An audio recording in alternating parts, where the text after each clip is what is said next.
was the first time you saw Lee Harvey Oswald? Saw him that Friday afternoon, November 22nd. He walked into the lobby of my store. How far in did he walk out there, John? Just a few feet. He was standing right about where those tennis shoes are right there, just about 5 feet from the door there. What made you suspicious of this man who walked into the lobby? Well, right after the president had been shot, they broadcast a description on the radio of this man. It was 5'8", 5'9", 150 pounds, and this Oswald matched the description. And well, just a few minutes before he walked into the lobby, on the radio they had a bulletin that an officer had been shot here in Oak Cliff. And he walked in, he matched the description. Looked scared, just the way he stood there. You were standing right here behind the counter? Standing right here behind the counter listening to the radio. And where did he walk to? How far into the lobby did he come? He walked right into the right-hand side of the lobby there, just a few feet from the door, and stood there looking in at the shoes there. Were there a lot of police cars in the area? Yeah, there was a lot of police cars. There were some cars coming up Jefferson Street. They made that U-turn there and went back down Jefferson, and when they did, Oswald turned and walked up to the theater. When he went out the lobby and toward the theater, I walked out to the sidewalk and watched him go in. Then I walked up to the theater and asked Miss Postal there, the cashier, if she had sold a ticket to this man wearing the brown sports shirt, you know, his description. She called the police, and Butch stayed there at the front exit, and I went back down by the stage, the back exit, and waited there until the police came. They get the suspect. Brewer have him in the Lincoln Theater now. 10-4. What happened when the police came? Well, just before the police got there, they turned the house lights on in the theater, and I looked out the curtain and saw Oswald, and he stood up and walked to the aisle there and then turned around and sat back down, almost where he had been sitting.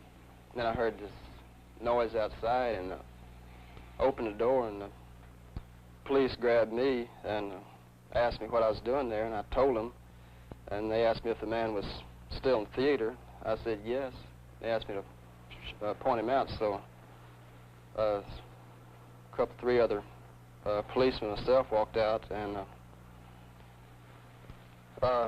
pointed to him, and Officer McDonald, he was the first one to him. He approached him, and Oswald stood up. Well, I entered the theater from the curtains on the left side of the screen, and the Johnny Brewer from the shoe store and a couple other officers on the stage, and he had pointed into the direction of the rear of the theater and said that was a man that we were looking for, sitting at the rear of the theater alone. And I spotted the man that he was talking about. Did you have your gun drawn? No, I didn't.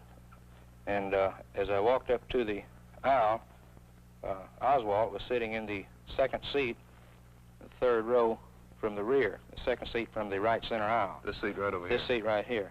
What happened then? Well, let me let you use my pistol. Okay.